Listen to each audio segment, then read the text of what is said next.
Yang dilihat Bapak Santoso nih sekarang, koi di Indonesia, gimana Pak perkembangannya sekarang? Itu tadi kan disampaikan Mas Eka bahwa perkembangan koi sangat pesat. Yang pesat ya. Budidaya koi juga makin meningkat dan itu mempunyai dampak positif dan negatif. Nah, positifnya otomatis kualitas ikan yang ada di Indonesia ini sudah cukup meningkat, cukup pesat karena kita ngamati dari dulu, kita amati sekarang udah ikan bagus-bagus sekali. Tetapi negatifnya adalah potensi pasar yang semakin sempit. Makanya dengan situasi seperti ini kita membutuhkan salah satu sistem ya mungkin seperti Master Koi ini kan sudah menciptakan sistem lelang ya, Lelang, yang bisa untuk sejuta umat lah kata saya itu. Nah, ini harapan besar kami selaku pengurus ABI itu memang kita mengharapkan ada sistem-sistem seperti ini yang nantinya akan membantu hasil dari produksi masyarakat Indonesia yang budidaya koi untuk bisa mudah memasarkan produknya. Jadi mempermudah. Meskipun Ya. ada di Jakarta, mau beli di Jogja lewat aplikasi Master Koi. Ya. Ya. Dan mungkin kalau saya boleh pesan tetap kualitas baik ikannya, kesehatan maupun pengirimannya Tetap diperhatikan ya Pak ya. harus diperhatikan karena supaya kelangsungan pasar ini juga berjalan dengan baik dan nanti Master Koi juga mendapat efek positifnya dari hal-hal tersebut juga.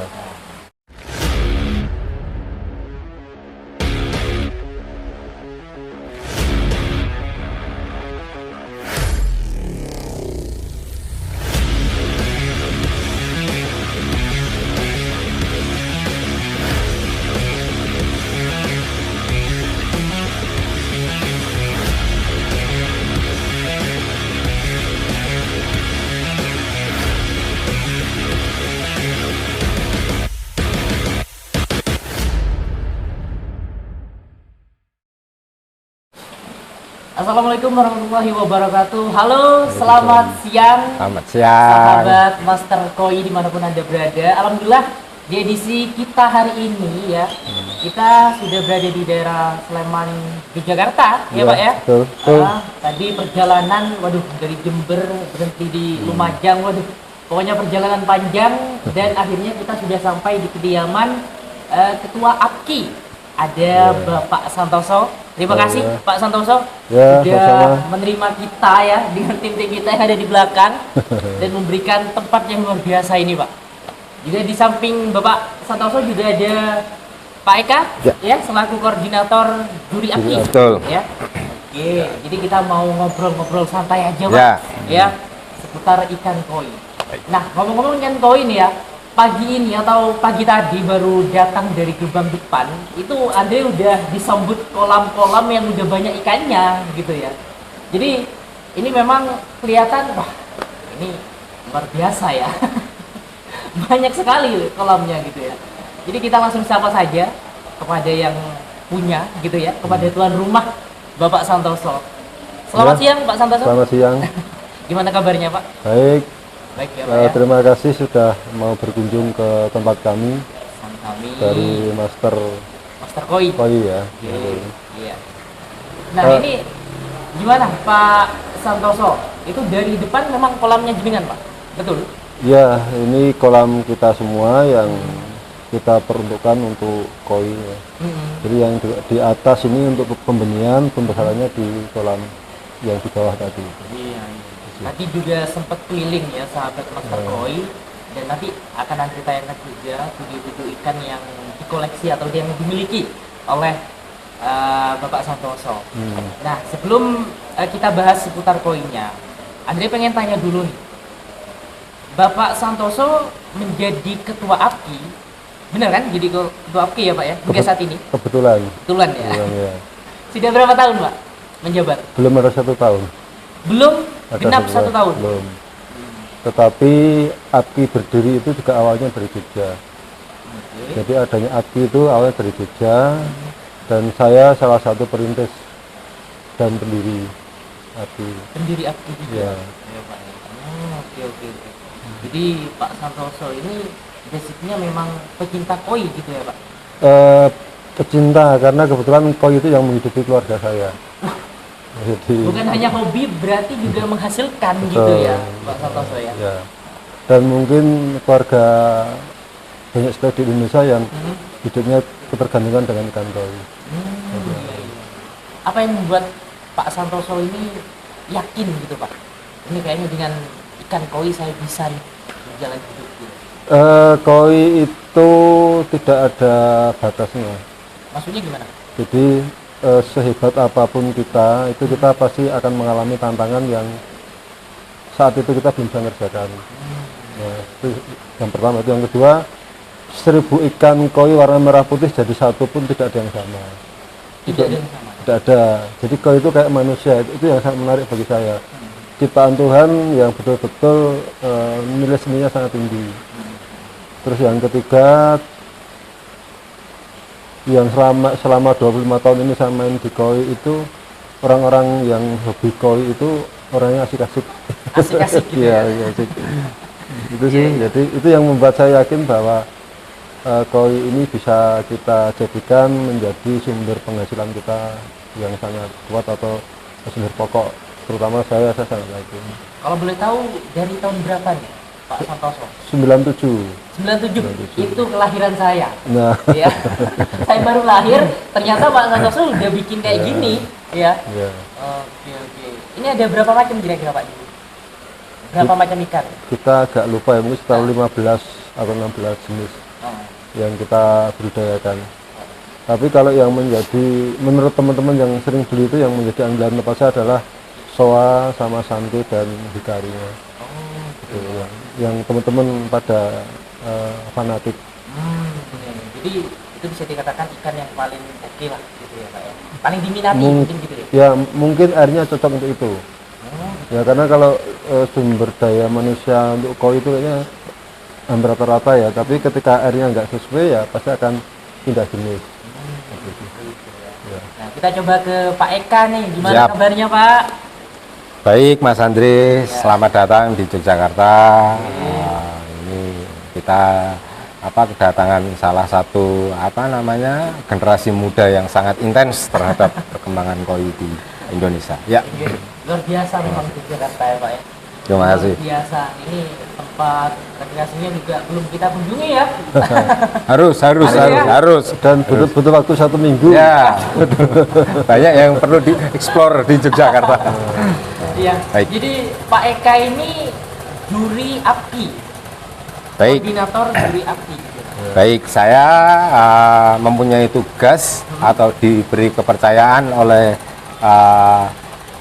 Ketum Asosiasi Pecinta Koi Indonesia, Mas Santoso, sebagai koordinator juri, juga merangkap juri. Jadi tugas saya itu sebenarnya kan ngatur juri-juri APKI, sehingga nanti yang bertugas kemana-mana memang saya yang ngatur.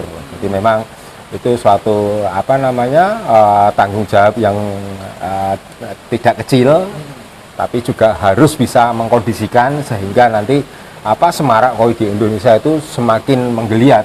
Ya, jadi ini namanya perkembangan koi itu di Indonesia sekarang kan sangat signifikan ya. Jadi mau setiap show, kadang-kadang setiap daerah kepengen mengadakan show, sehingga perlu ada namanya kontribusi APKI, sehingga di samping itu kontribusi APKI salah satunya yaitu mengirimkan juri-juri APKI untuk bertugas di event tersebut.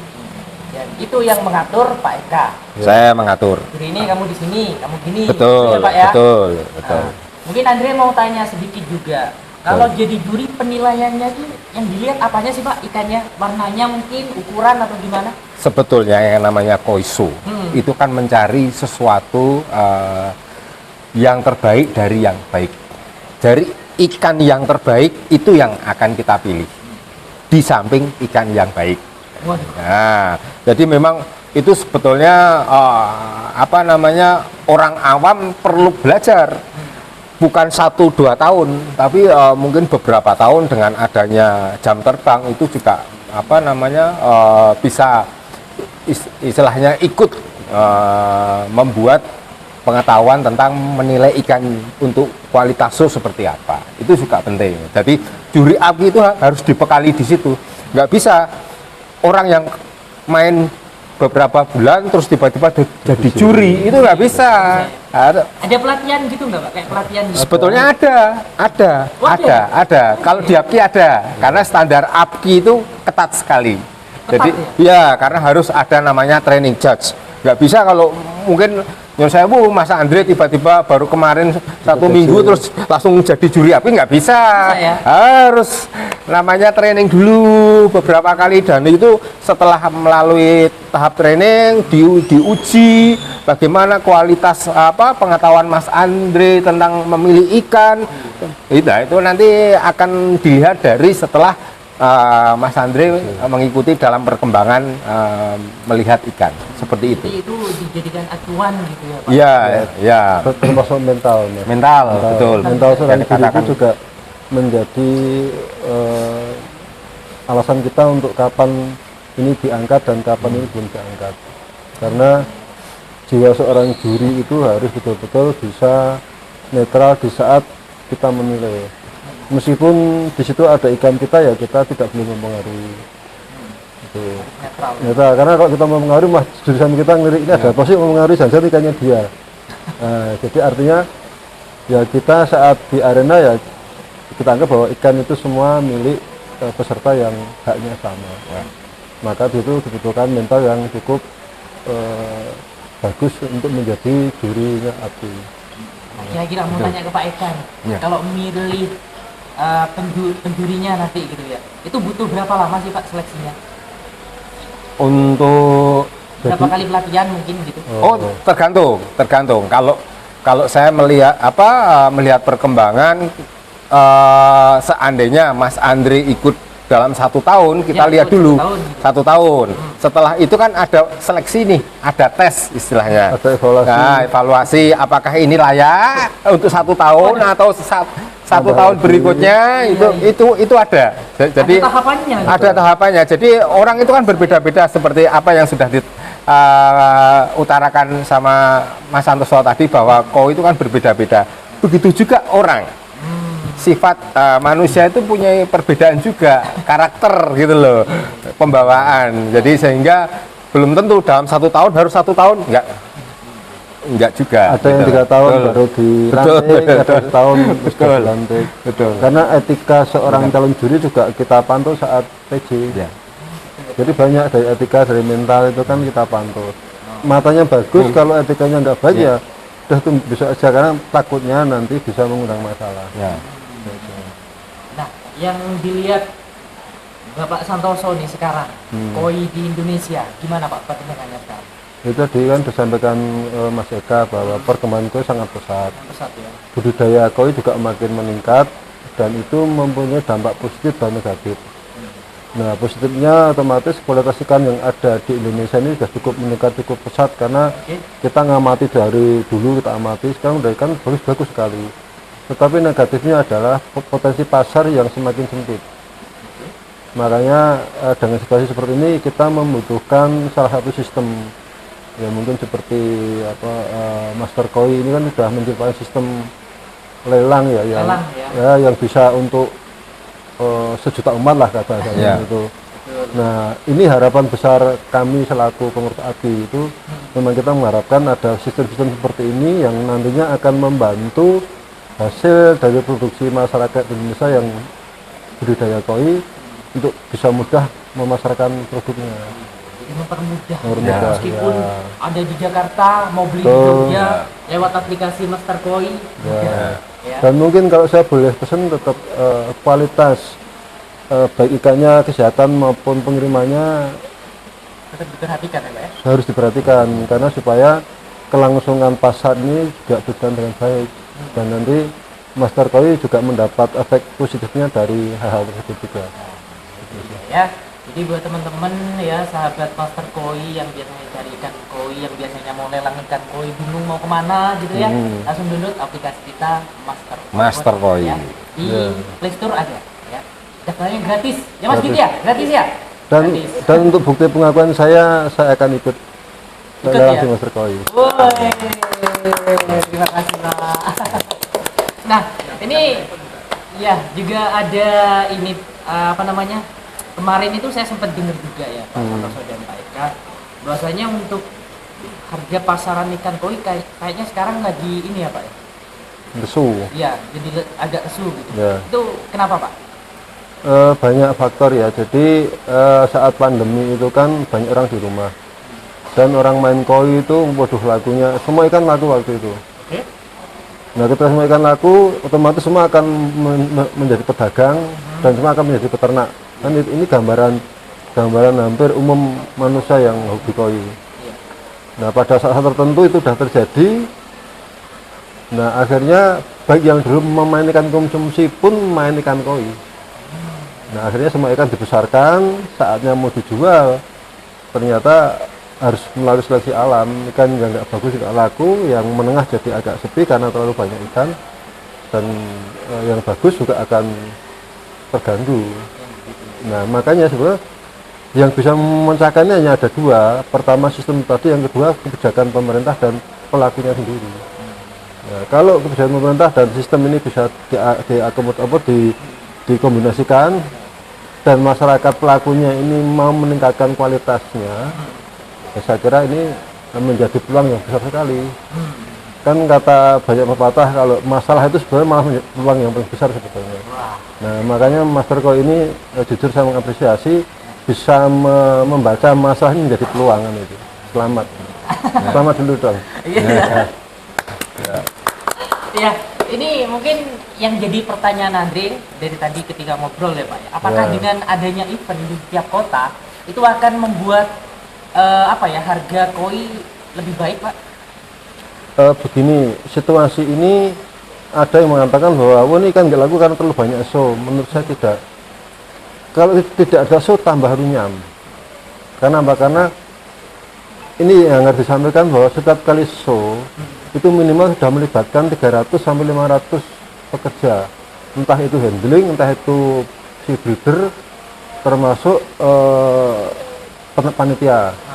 Nah, setiap kali show juga sudah memutar duit kurang lebih 500 sampai 1 miliar untuk kegiatan itu. Untuk kegiatan itu? Iya, dampaknya adalah handling mendapat bayaran, si pemilik ikan juga mendapat duit, panitia juga bisa menggerakkan itu, orang entertain, ada panggung, ada kerajinan piala, terus hotel, otomatis tempat wisata atau pengunjung hotelnya juga akan meningkat di daerah yang menjadi kesempatan. Nah, artinya kalau orang menyalahkan karena show ikan nggak laku itu salah. Salah ya? Justru nggak ada show tambah runyam pasti. Nah makanya API ini memberi kemudahan bagi siapapun yang mau mengadakan show. Ketika minta bantuan API untuk menjuri, selama ada surat masuk ke MASEK, pasti akan kita proses selama tidak melanggar aturan. Selama tidak melanggar aturannya API. Nah, Ya. itu. API ya. Jadi lewat Pak Eka dulu ya Pak Santo? Ya, mari ke MASEK. Pakai surat gitu ya Pak ya? Harus surat. Surat Iya. ya. Biar terlihat itu resmi ya Pak ya? Bukan terlihat, memang harus resmi. Harus resmi Harus ya? resmi. Karena organisasi ini, antara organisasi kan, organisasi harus seperti itu. Oke, mungkin yang terakhir Pak Eka atau dari Bapak Santoso, harapan ke depan nih Pak untuk koi Indonesia Pak. Ya. Dunia koi ini gimana? Kalau dunia koi, harapan kita bahwa kita membaca data saja. Saat ini koi paling mahal, paling bagus kan masih dari Jepang. Dari Jepang ya Pak? Ya, tetapi negara yang melakukan kegiatan show paling banyak Indonesia. Indonesia. Kok Ya. kebalik ya Pak ya?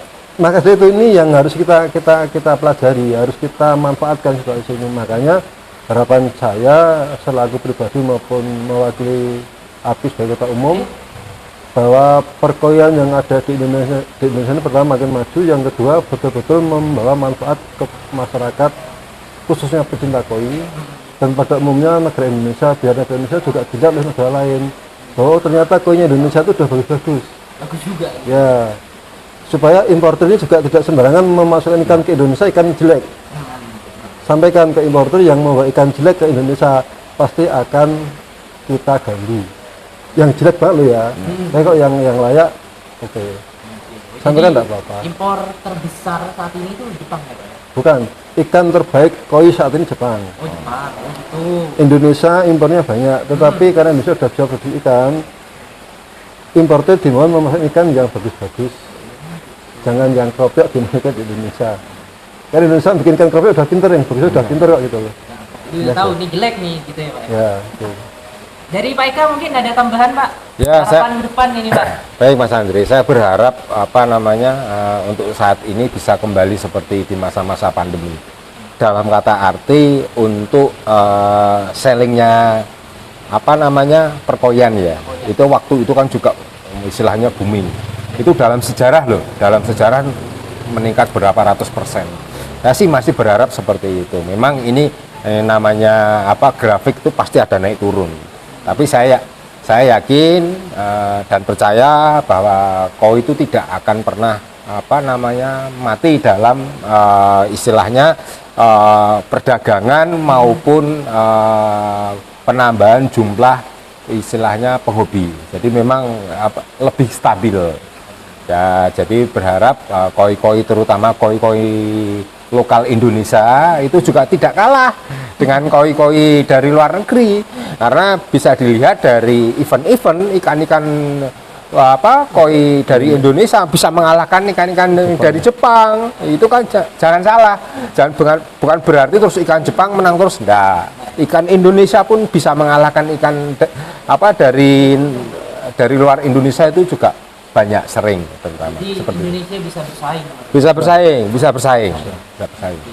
Itu dia ya obrolan santai kita bersama Pak Eka dan juga Pak Santoso. Sekali lagi terima kasih Pak Santoso terutama ya, Kepala APKI ya, Ketua APKI. Ketua bukan kepala. Ketua Nah, APKI. Ketua Umum APKI ya. Oke.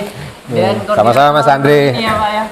Koordinator juri ya. Terima kasih. Terima kasih Andri. Sudah meluangkan waktunya memberikan tempat yang luar biasa ini ya Pak ya. Terima kasih, semoga obrolan kita di siang hari ini bermanfaat.